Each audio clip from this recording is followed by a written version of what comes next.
This has been, for me, just such an incredibly inspiring evening. And as Asha said, I am a former trustee of AAI, and it gives me such great honor to be part of this incredibly, incredibly inspirational evening. And it's really an honor to be able to present this next award. Let me just back up for a minute and say I'm always bad about protocol, so all protocols observed. Mr. President, other honorary distinguished members who are here, it is really my honor to be part of this event and to be in your company. So all protocols observed, or as I should say, as John just said before, how honored we are to be here.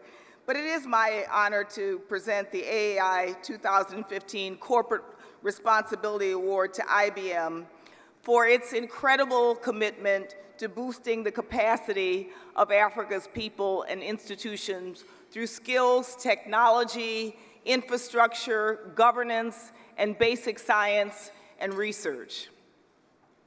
One of the things, and I think the video that was played before that recognized Strive for all that he has done in Africa as an entrepreneur, as a leader in technology, it really does tell us all so much about this technology revolution that is taking Africa by storm.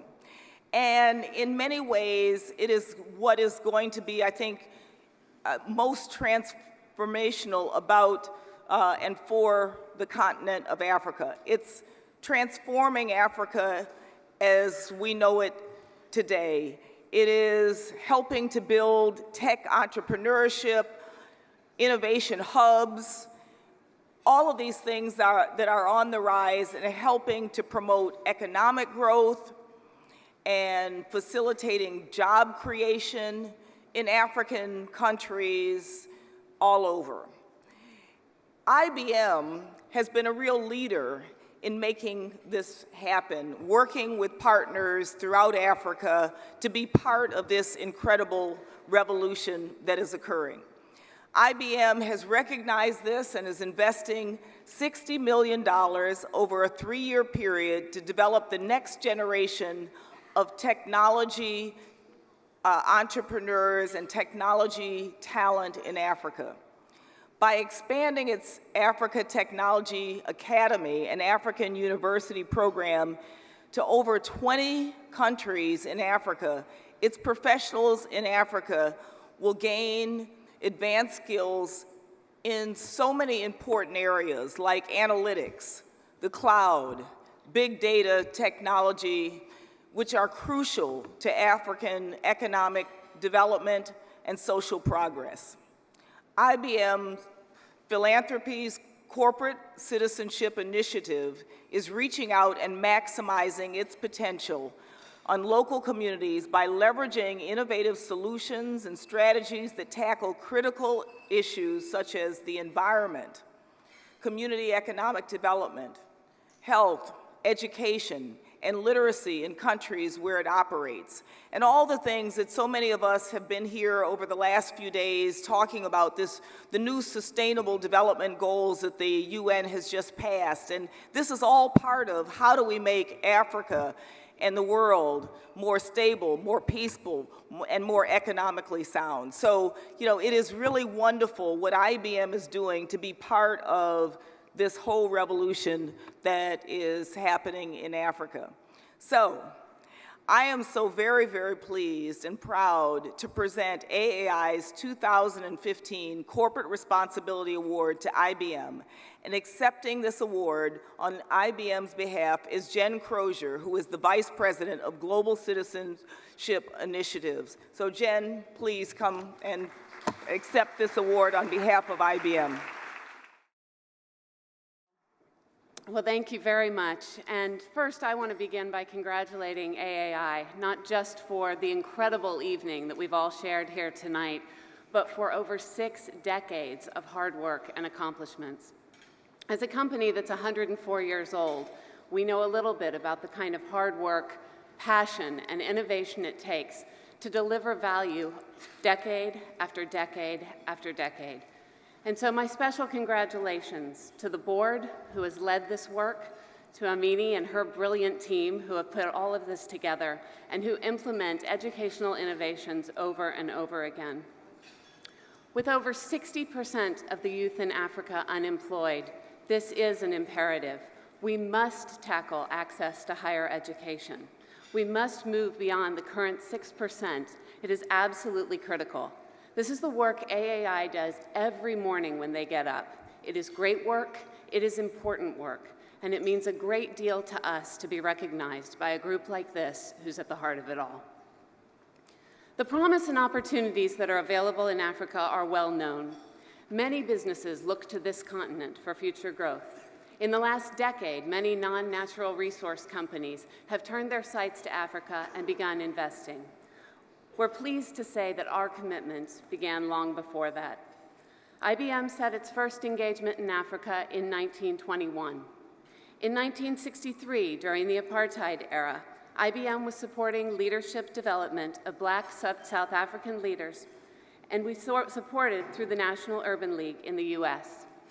We set up South African Projects Fund in 1985 to support education, jobs, and healthcare.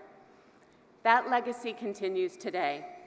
When our current CEO, Ginny Rometty, took the helm, she very shortly announced to her group of senior vice president leaders that their next leadership meeting would not be in New York City or in our headquarters in Armonk, New York, but rather in Nairobi.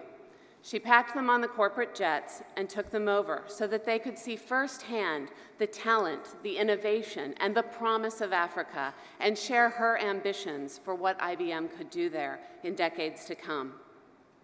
So, it's no surprise that today we have 2 research laboratories, innovation centers, offices, and other advanced facilities in more than 24 African countries. IBM has the highest concentration of technical talent on the African continent, and we're very proud of that.